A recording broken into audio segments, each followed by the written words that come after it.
Good morning, good morning, good morning, good morning. Hello there, Soulology friends. My name is Lee Cara. This is Unleash Your Light. I hope everybody is doing well out there. It has been an interesting week for me, that's for sure.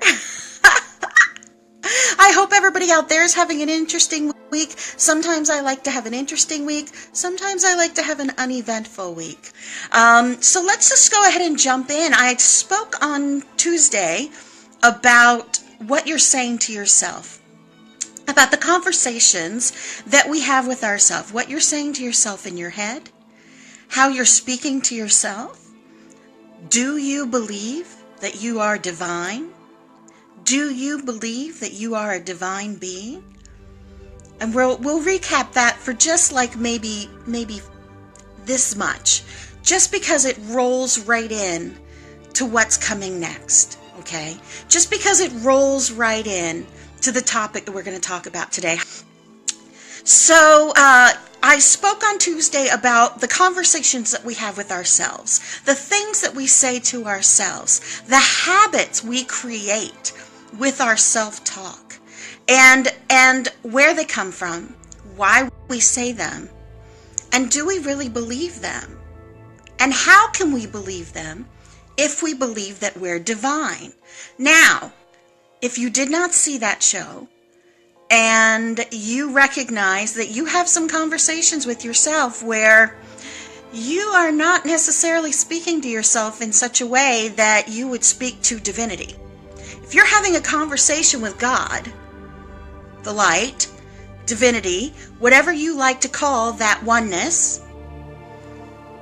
and you're speaking to yourself, because we are divine, if you're recognizing that the way that you're speaking is not the same way that you would speak to God, if you wouldn't speak to your friend the way you speak to yourself, if you wouldn't say to a child the same things you're saying to yourself, then you might want to consider going back and watching my show from Tuesday. You can just type my name right into the search bar on Soulology there, or you can go to my group or my page, Unleash Your Light, or even my personal page, Lee Cara. I share all my shows on my personal page, and I have lots of room for friends. So if you have not friended me yet, you're certainly welcome to go and friend me or follow me, and you can get all the stuff there, okay?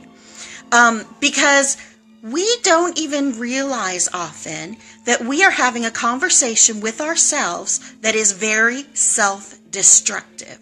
It's very self-destructive. And we're creating reality with our words. We're broadcasting all the time with our thoughts, right? And I've said this many times. Everyone knows someone. Hi, Antonio. Everyone knows someone who walks in the room. And everyone's like, woohoo! It's like sunshine walking in the room. They haven't said a word yet. It's their energy. It's their thoughts. They're broadcasting. Everyone knows someone who walks in the room and everyone's like, oh, geez. It's their energy. It's their thoughts. They're broadcasting. So with our self-conversation, hi, Becky.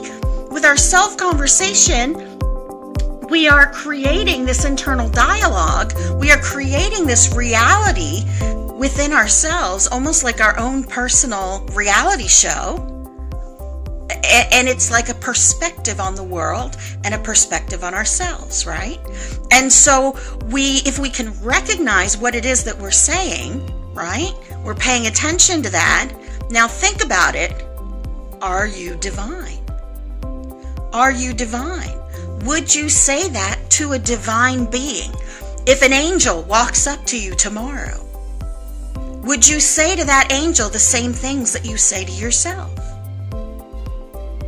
Would you tell that angel, it's your fault that happened because you're such a loser? Would you? Most of us would not. Most of us would not. Now, there are some people that are very angry at God. They're very angry at divine. They're very angry at the universe, right? And they might have all the reasons in the world to be that way. Somebody died, they get mad at God. Why did you take them? You know, their life is a mess, they blame God. Why do you do this to me, God? That might be something that's inside of you that you don't even realize is inside of you.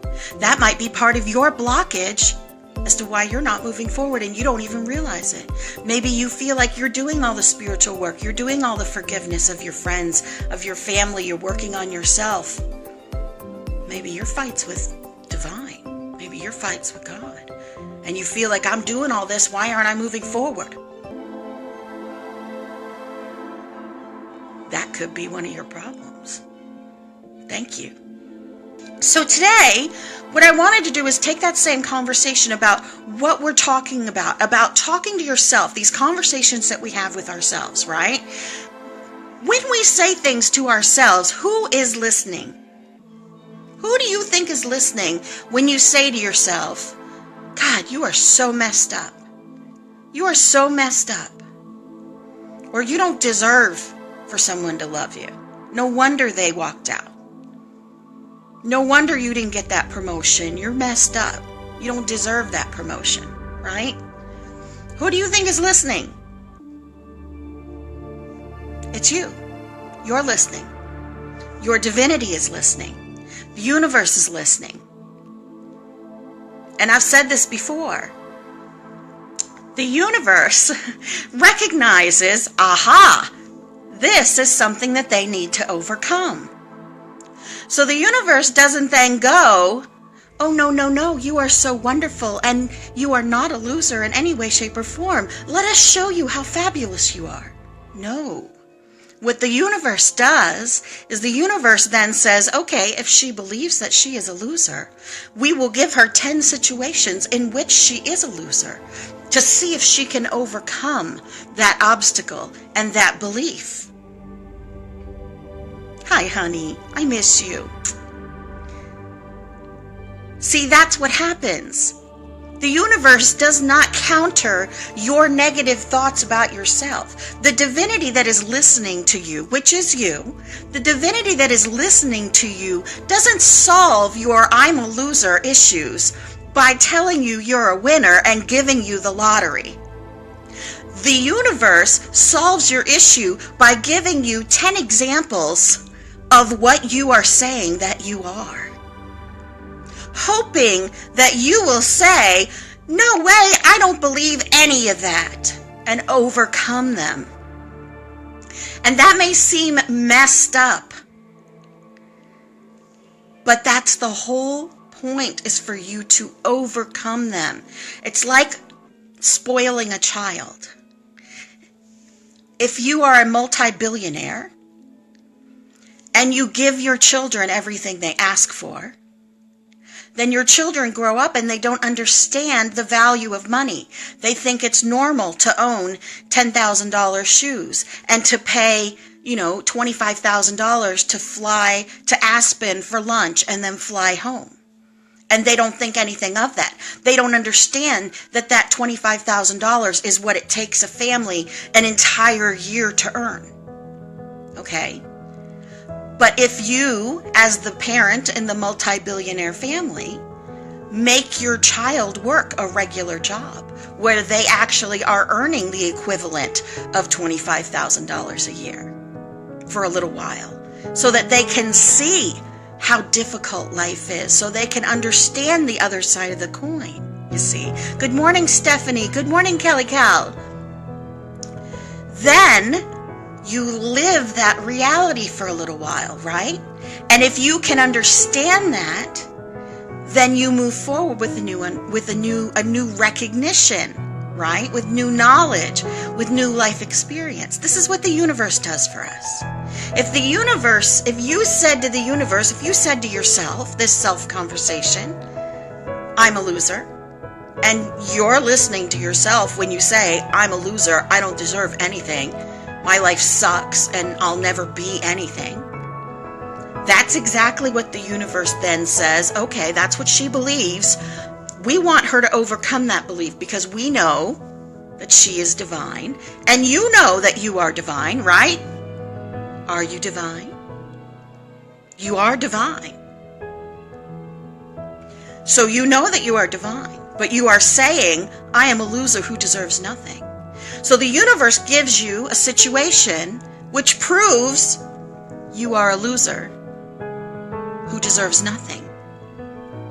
Now here's your opportunity to either embrace that reality which you speak of so much, or to overcome that reality. And the universe wants you to overcome it. The divinity within you wants you to overcome it, because the divinity knows that that is a false reality that you are creating with your self-conversation. It is a false reality that you are creating with your words. And the basic thing is that if you are having those conversations with yourself where you are putting yourself down, it is a very simple answer. It's not easy, but it is a very simple answer to counteract that. Change the conversation. Change the conversation. Pay attention to what you're saying to yourself. Truly believe that you're divine, and change the conversation. Don't say anything to yourself that you wouldn't say to your best friend. Don't say anything to yourself that you wouldn't say to a child. Don't say anything to yourself that you wouldn't say to a divine being standing in front of you right now, because you are that divine being. You are that divine being. Don't say anything to yourself that you wouldn't say to a divine being standing in front of you right now. Exactly, Kelly. You say exactly the opposite. Every time you say something negative, you say exactly the opposite. If you say, I'm a loser who deserves nothing, and you catch yourself saying it, you say, no, I deserve abundance. I have abundance. I have faith that I have abundance. My abundance is within. And my abundance, the universe wants abundance for me.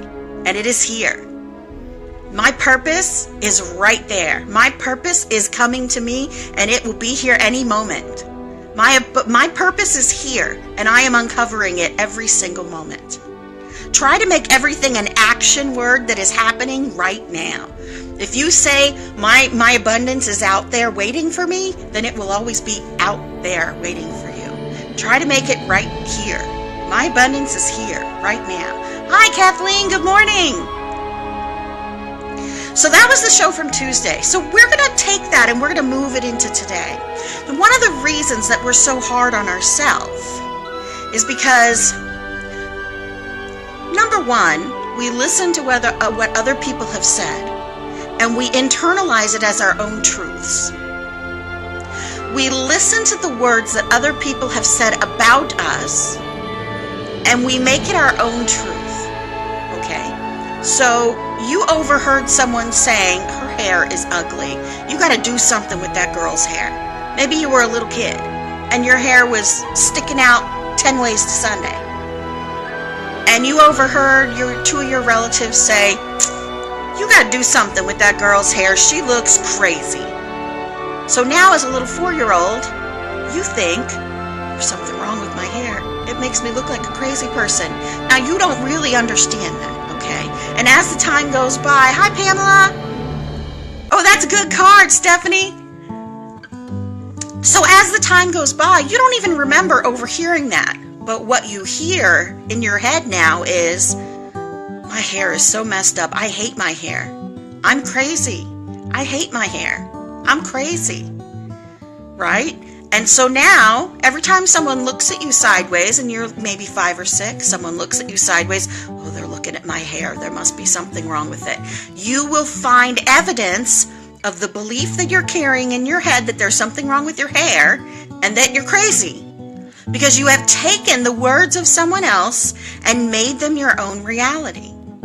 Somebody yells something at you about you fat bitch. Hi, Timothy. Hi, Celeste. Somebody yells from a passing car, as you're walking down the street, you fat bitch. Now, you internalize that. And all you say to yourself is, I am fat. I'm fat and disgusting. I'm fat and disgusting. And everything everybody says, they look at you sideways, they're all looking at me because I'm so fat. I'm so fat. And you know what that's going to do? That's going to make your body go, oh, really? We're fat? Okay. And you start storing fat. And that sounds weird, but our body is always listening to what we say. I always try to avoid saying I'm sick. I try to avoid saying out loud that I'm in pain. I try to avoid saying these things. Like I said to you today, that I was in pain yesterday. But in the moment, I tried not to say it. I warned my son I'm having an off day. I told Teresa I'm having a day I can't do the show. But other than that, I did not speak out loud what was going on physically with me. I told her what was going on with my symptoms in the evening after the day had gone by. But while they were going on, I don't like to speak it because I feel like it gives it power, see? That's just how I've always believed. But we take that on as a belief, whether it's true or not. Somebody who is like this big, if they have someone call them fat, will constantly be looking at their one tiny little roll. One tiny little roll. My sister-in-law from my first marriage was this big. Tiny little girl. And she was constantly talking about how fat she was. Now, one of her thighs was my arm. You know? And I was not a big girl back then. I was just, curvy, cute, plump, little, I've always been like a little round, cute girl, And she would go on and on and on and on and on about how fat she was. And I was just like, this is the most ridiculous thing. I don't understand why she thinks this. Because she had created a false reality in her head because some mean girl had said to her that she was fat. And she internalized it as her own reality. And she started saying it and started believing it. So what are you believing? Hi, Amy. What are you believing that is not a reality for you? So that's one thing that we need to pay attention to. And I would say that anything that you cannot say to yourself, anything that you would say to yourself that you would not say to your best friend, that you would not say to a child, and that you would not say to an angel standing in front of you is probably not an actual reality. It's probably not something from divine. Because are you divine? Do you truly believe that you are divine? Because if you truly believe that you are divine, then the things that you are thinking cannot be in line with that. Because our bodies are just vessels. And they are perfect exactly as they are. And even if they are in a shape that society does not say is the right shape, that has nothing to do with our divinity. And that has nothing to do with your journey and where you are supposed to be on that journey. And maybe the shape that you are is exactly the shape you're supposed to be for the journey that you are on and the purpose that you are meant to serve.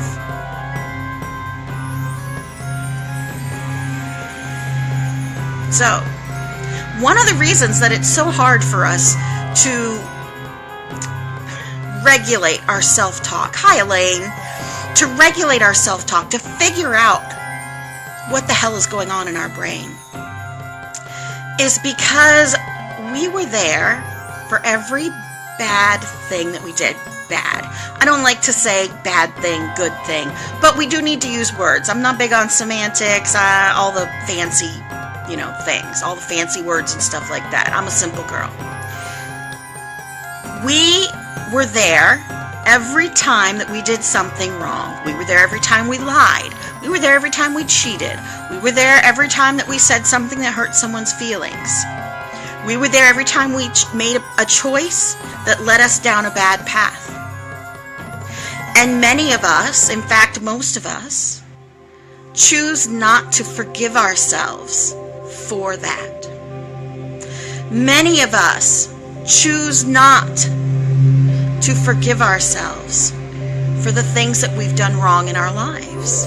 We don't understand how to forgive. Many of us don't understand how to forgive outwardly or inwardly.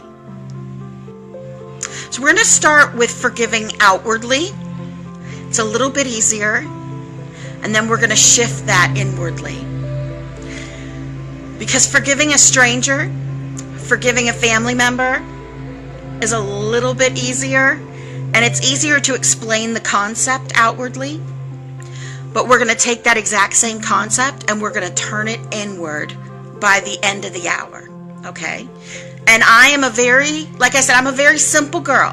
I don't use big words. Every time, there's a lot of people on here, and they all have beautiful, wonderful information, and if you can understand what they're saying, good for you. But I would say 80% of the people that talk, I have no idea what they're talking about. I'm sure it's all good, wonderful information, but a lot of the words and the concepts just go pew right the heck over my head. So call me simple if you want to. It doesn't bother me in the slightest. Okay, so we're going to talk about forgiving those people in your life who, and even outside of your life, whom we may look at and think they don't deserve to be forgiven. Those people have committed acts against me or against society, and they don't deserve forgiveness. They are horrible. They are rotten. They have killed. They have hurt. They have done wrong. Or that person in my family, they hurt me to the core. They said XYZ. They beat me. They hurt me. They killed that person. I mean, we can list a million different things. Pain is pain, right? And we don't want to be saying my pain is worse than that person's pain. Everybody out there is watching this. They have a pain that to them is extreme. Okay, there's been a lot of talk, especially on Sology, on these channels, with all of these people. There's been a lot of the molestation stuff coming up, all the sexual harassment stuff here in the States, all the stuff with Trump. We have all these shooters, we have all these bombings, we have all this war talk, we have all this worldwide garbage that is coming up. Why is all this stuff coming up? Because we are a planet full of wounded divine beings. Wounded and wounded people in pain. Hi, Lenny. So these people who are committing these heinous acts are in pain. All right, so we're going to direct it. I want you to think of a person who has done something very wrong to you. You personally out there, okay? And this is going to be hard. And you might get mad at me, okay? I'm going to warn you right now. You might get very mad at me right now. And if you get mad at me and you need to turn this off for a moment, I want you to remember that every time that someone brings up a strong reaction in you, that's an unhealed place inside of you that needs to be addressed.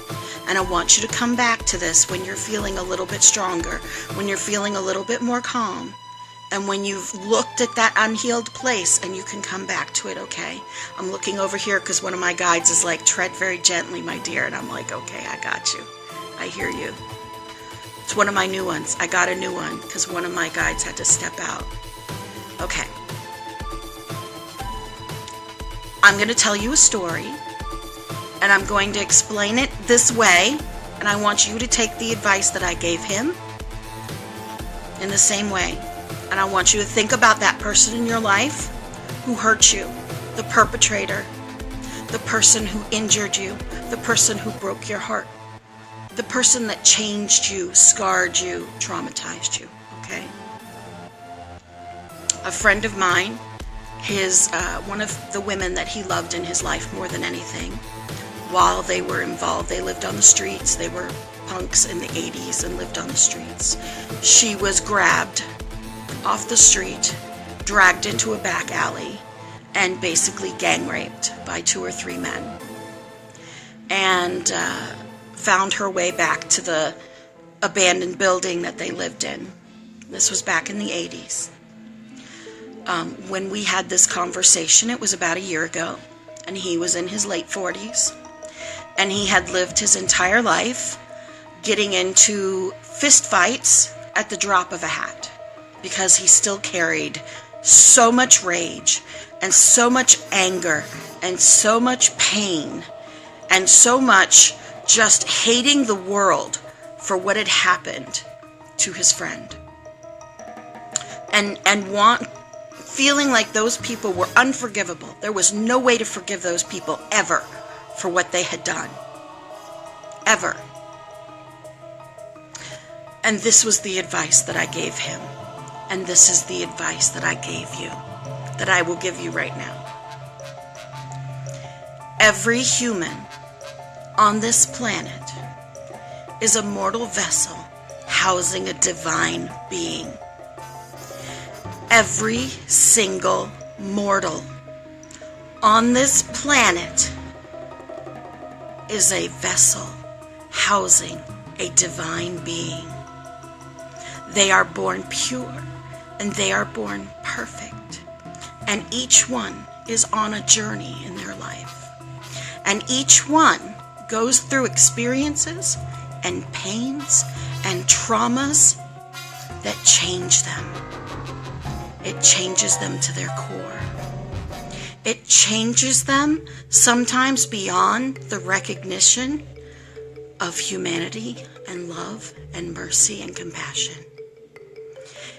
It changes them to the point that they don't understand how to process the amount of pain that they carry inside of them.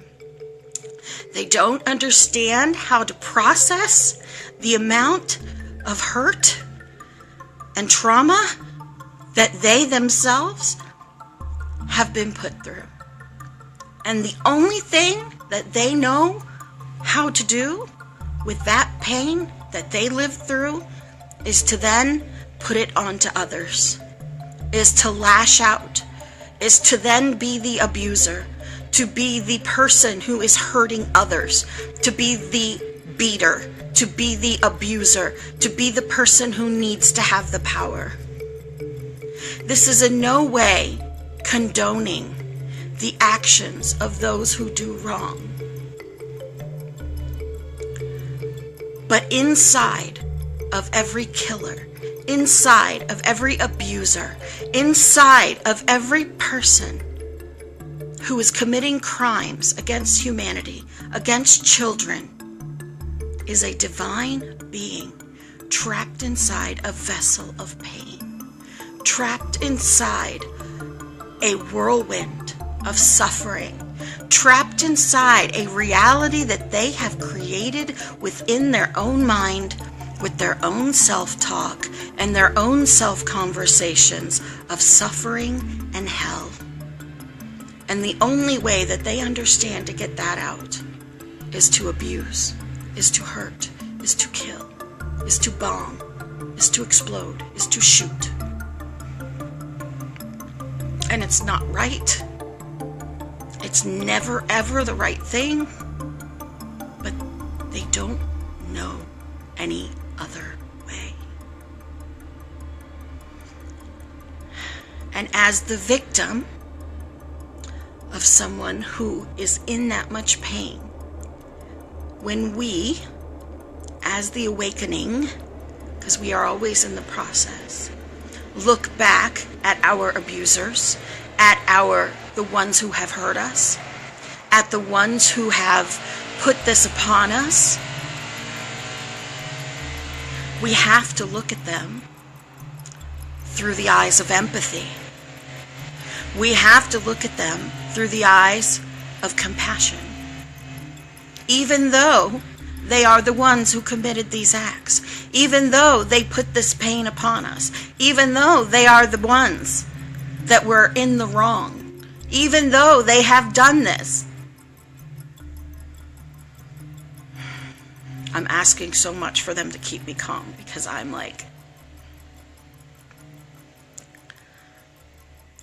we, as the awakening, have to be the ones to extend the healing of empathy towards those who are in so much pain that the only thing that they understand is to lash out with, yes, raping and killing.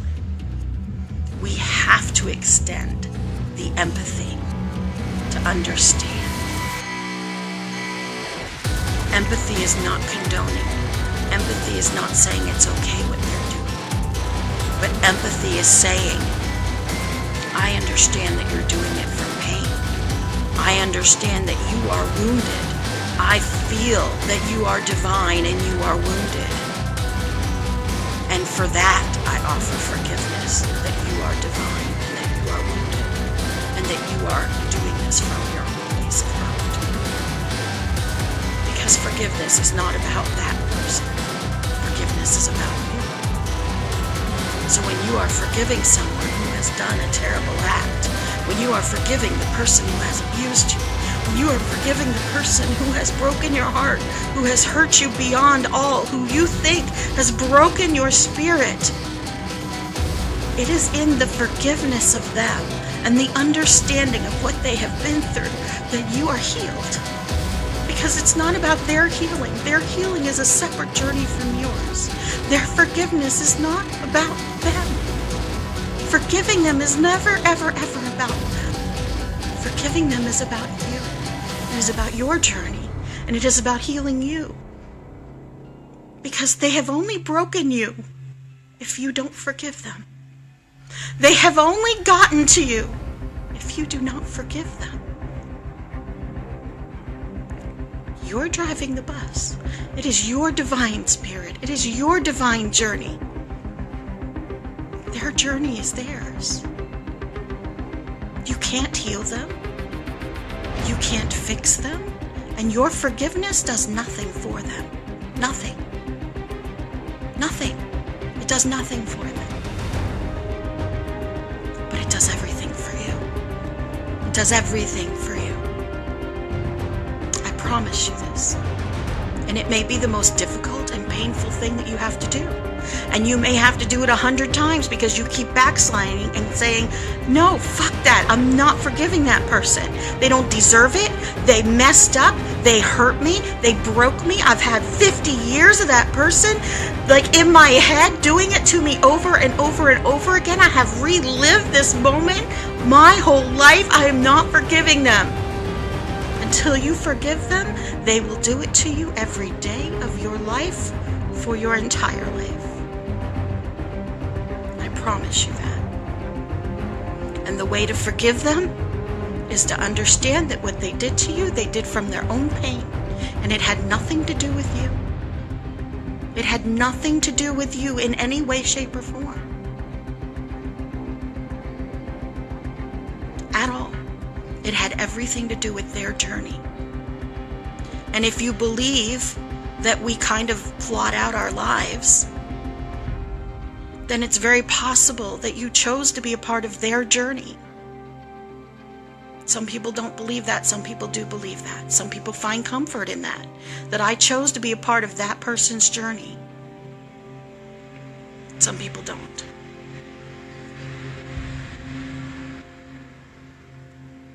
So the way that we forgive people who don't deserve it is to understand that whatever it is that they did, number one, it may have been done to you, but it wasn't done because of you.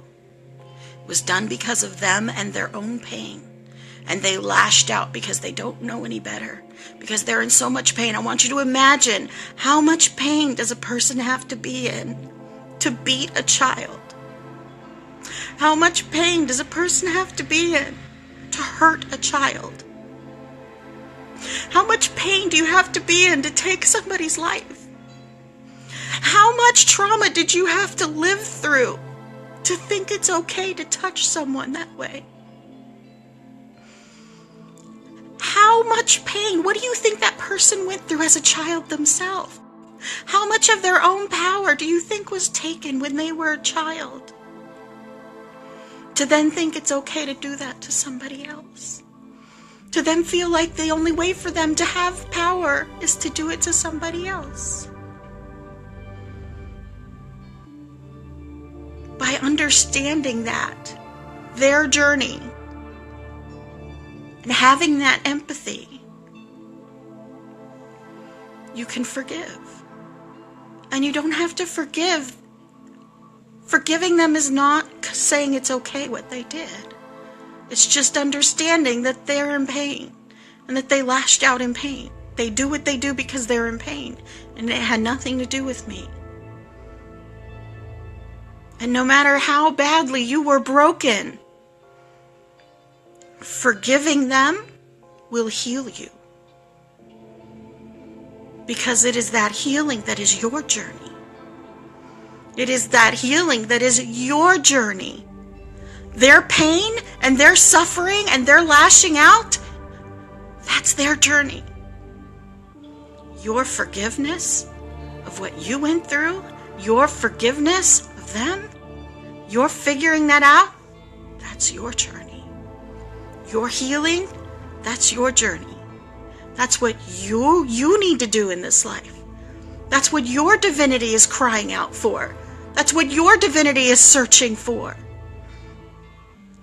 And it doesn't matter if it was someone who abused you, or if it was just someone who treated you badly, or if it was just a marriage that went bad, or if it was little kids that teased you, or if you were bullied. Your pain is your pain, and if it broke you and it hurts you, then it is important. If it blocks you from divinity, it is important. And you need to go back to that place. And you look at that person in your mind. Because all pain, all time happens all the time. All time happens all the time. So if it still hurts you today, that those little kids looked at you and laughed at you and pointed and threw things at you on the playground, then that is still something that is important. That is still something that you need to work on. All time happens all the time, and if it still hurts you, then it's still happening today. Because if you can close your eyes and still see those little kids throwing rocks at you, then it's still happening. So you need to go back to that playground. You need to look at those little kids, and you need to say to them, I forgive you. I understand that you're throwing rocks at me because maybe you get teased at home. Maybe your big brother pushes you down the bed. Maybe your mom and dad beat you. Maybe somebody ignores you at home. You're trying to find power by lashing out at me. And I forgive you. And you walk up to every one of those little kids and you give them a hug. And then you turn around to yourself, to your little self, and you give yourself a hug. And you say, you're not a misfit. You're not an outcast. You are wonderful, and you are beautiful, and you are divine. And you give yourself a hug. And then here's the third part that a lot of people don't know, and a lot of people won't tell you. You turn to your grown self, and you say, I forgive you for believing the garbage that these people said to you, because you've been carrying this pain around since you were 7 years old. And I forgive you for carrying this garbage and this baggage around with you. And we're leaving it right here. We're leaving it right here, because this is not a part of our life anymore. We forgive them. We forgive ourselves. We are important. We matter. We are divine. And you give yourself a hug.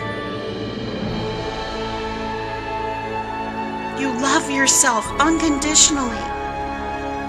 You forgive yourself for believing all that garbage.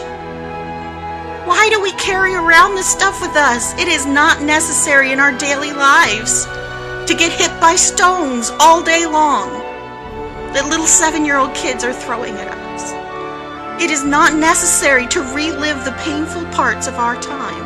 Because you know what happens? It's in the background, like a movie running all the time in the background, right? And we'll be at work, and somebody will say some offhanded comment to us, right?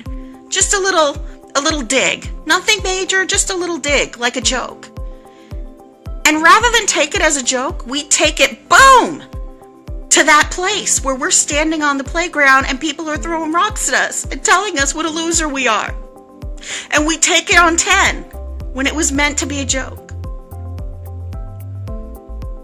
And it's not necessary. It's not necessary. These are the things. These are the things, see? It's all connected, because what those other people did, you know what we do? We blame ourselves. That person abused me because I did something wrong. It's my fault that they beat me. It's my fault that my mother hates me because I'm obviously a horrible person, right? It's my fault that that person molested me because I must have done something. I wanted to sit on his lap because I liked feeling special. I wanted my uncle to think I was special. So I liked sitting on his lap. Right? And we carry that guilt with us. We carry it with us, and we blame ourselves for then what happened. So in this circle, in this cycle of abuse, in this cycle, it is about forgiveness. Forgiveness of the person who did it. And then you turn around and you forgive yourself. And you never have to do it out loud to them. You don't have to walk up to the uncle that abused you and say, I'm sorry. I understand why you abused me, because you were abused by your father, or you were abused by your auntie. And you thought that's what you're supposed to do, or you didn't understand, or you felt like you needed the power. Whatever the reason is. You never have to say it to them. You do it all in here. You visualize it in your head. You visualize it in your head. You find that empathy in your mind, and you have a conversation with them in your mind. Why does this work? Why does this work? Because we're all connected, right? Because we're all connected by that divine spirit. Because inside of that abuser, inside of that mom who hates you, inside of those little bullies, inside of that person who shot your mom, inside of that person who rammed their car into your friend, inside of every single person is that divine energy that's connected. All connected to the mainframe. All connected to the one big ocean that we're drops of. So when you have a conversation with them, you want to call it higher self, you want to call it in the ethers. I don't know, I'm not a woman, I'm not a person who likes the big words, I don't use those big words, I don't pay attention to that kind of stuff. But when you have a conversation with them, it makes a difference. And they hear you. Don't think that you're just pretending. Don't think it's your imagination. That is real. When you forgive them in that way, it makes a difference to yourself. Amy Power, you use the exact same process.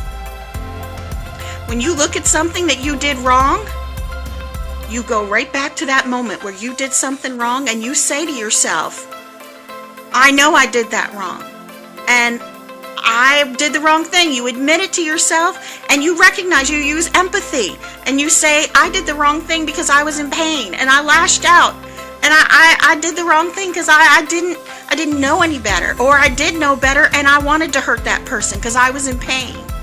I was in pain, and you use that empathy on yourself. You turn that empathy on yourself, and you say, you know what? I'm a divine person, and I just didn't know how to process that. I just didn't know how to process that. But I know how to process it now. And I forgive myself for making a bad decision. And I forgive myself for hurting that person. And if I'm able to make it up to them, I'm going to try to make it up to them. And you can have a conversation with them in your head, just like I'm saying for other people. And you can have a conversation with yourself in your head. And you comfort yourself as if you're your own best friend. Because you are your own best friend.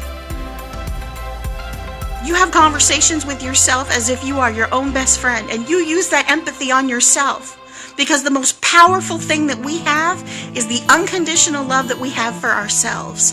And what is unconditional love? It is love without conditions. You love yourself even if you are the most messed up person in your head. You love yourself no matter what. You love yourself if you're fat, if you're ugly, if you're skinny. You love yourself.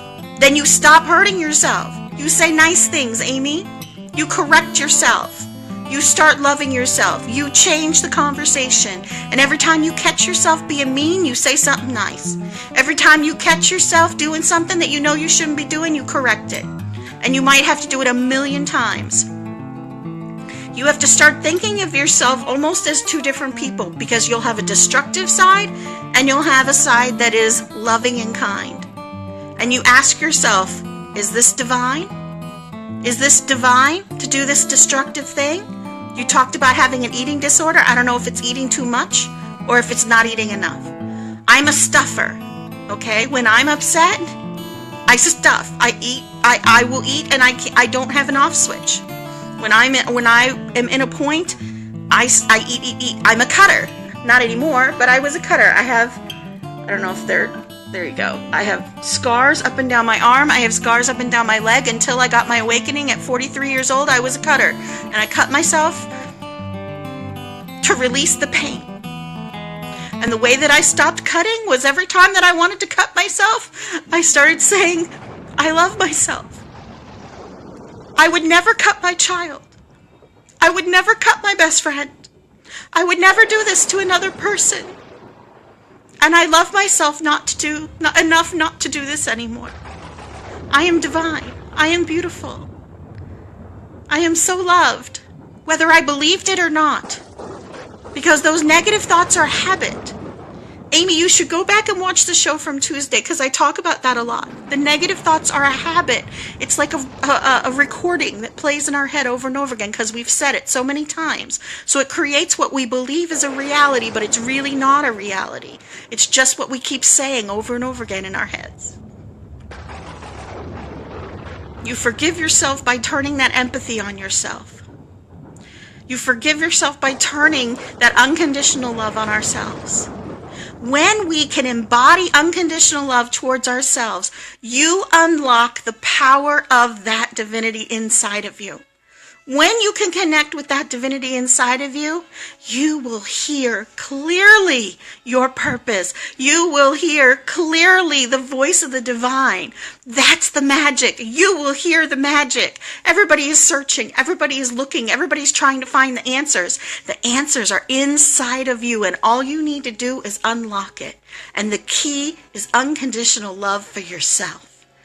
That is the key. As soon as you can start broadcasting unconditional love for yourself, I truly believe that the reason that this divine essence is incarnated in a mortal vessel is because the brain, with all this electrical impulses, that we are the perfect broadcasters. We broadcast our energy all the time. We broadcast our thoughts constantly out into the world, like frequency. You are so welcome, Amy. Join my group. Come and friend me and join my group because I post stuff all the time, honey. So we're broadcasting all the time, right? If we can shift the energy within us to unconditional love and broadcast unconditional love like more often than not, I think that's what's going to shift the planet. And the galaxy is going to have a huge fucking party. Like it's going to be like, like Prince's 1999, like this huge party, right? And we're going to have the giant rave in the galaxy because they're going to be like, yes, they finally did it. I feel like we've been trying for like millennia over and over and over again to like shift the planet, but it's coming. There is something huge coming, y'all. That's why so many of us are awake. And I know that you guys can do this. I know it. You are divine. Remember that in all things. When you are feeling down, remember that you are divine. I had a day yesterday where my pain was so extreme. It was very interesting, and I was talking I messaged with Teresa a little bit, how similar our physical pain and our emotional pain is. Because when you have an emotional pain, you want to sink down into it and just believe that that's your entire life. It's all you can feel is this emotional pain, and it feels like you're never going to feel any different, right? Like you're sunk down to the depths of the ocean. And physical pain can be the same way. You feel like I'm always going to feel like this and it's never going to pass and it's always going to hurt and I'm always going to be there. But then you remember, no way, I'm divine. This is a temporary state. I am divine. And I just kept telling myself, I am divine and this is going to pass. I'm going to sleep. I'm going to wake up and it's going to feel so much better and I'm going to be good. And I'm going to go on the air tomorrow and it is going to be beautiful. And it was. I always have such a great time with you guys. I have no idea how long I've gone. Probably too long. Oh no, I'm coming right up on it. That's perfect timing. I love you guys so much. I'm so jittering off the charts. This was such a good show. You guys have really... Let me bring it down a moment. My new guide is he's like, calm it down a little bit. Also, you can join my group, Unleash Your Light. You can join my page, Unleash Your Light. I also have a website, unleashyourlight.org. I love you guys so much. I appreciate you. Love you. Bye, guys. Ding, ding.